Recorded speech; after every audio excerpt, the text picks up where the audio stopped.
Hello everyone, it's Shane Kanto, your Wasteland reviewer, and I'm here to review Emily and the Magical Journey.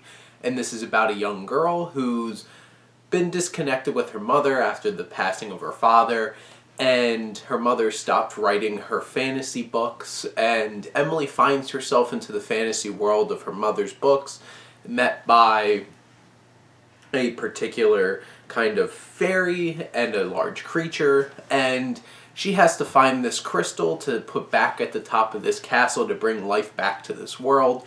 And, it's all just one big metaphor for her trying to bring life back into her relationship with her mother after the death of her father. Sounds like any good old traditional kind of fantasy, right? And this is very much a children's fantasy film. And you honestly don't see a whole lot of films like this because most of the fantasy films that you see nowadays are either animated or big, sprawling, kind of epic kind of stories. You don't see something like Dark Crystal, well, except when Netflix brings it back and then cancels it. Or like Labyrinth. This definitely feels more in tune to those kinds of films. And this is from Marcus Ovnell, who directed this film.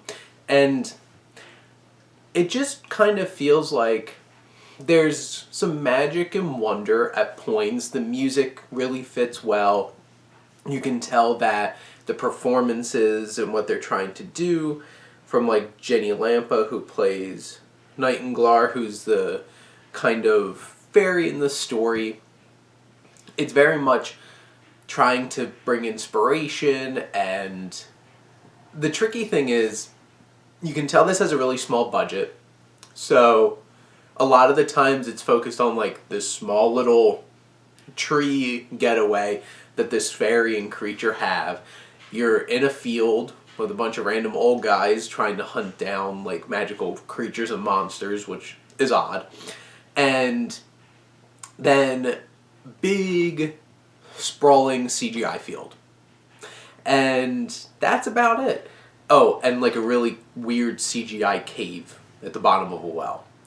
It's strange in the fact that it's like it doesn't feel like there's enough investment in the story to really bring to life this world. It feels so small when it's supposed to feel big and wondrous and magical.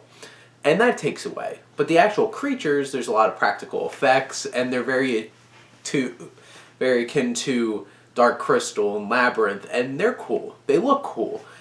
But most of the characters are very flat. They don't have a whole lot to them, and I just feel like, especially the antagonist, who's just like this hooded girl, played by Chelsea Edge, who's just like there to like brood under a cloak and doesn't really do much in terms of anything of consequence. And that's the thing, not a whole lot happens in this movie.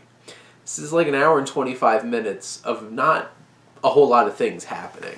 And the pacing is a little off. It doesn't feel like it has a whole lot of energy to it.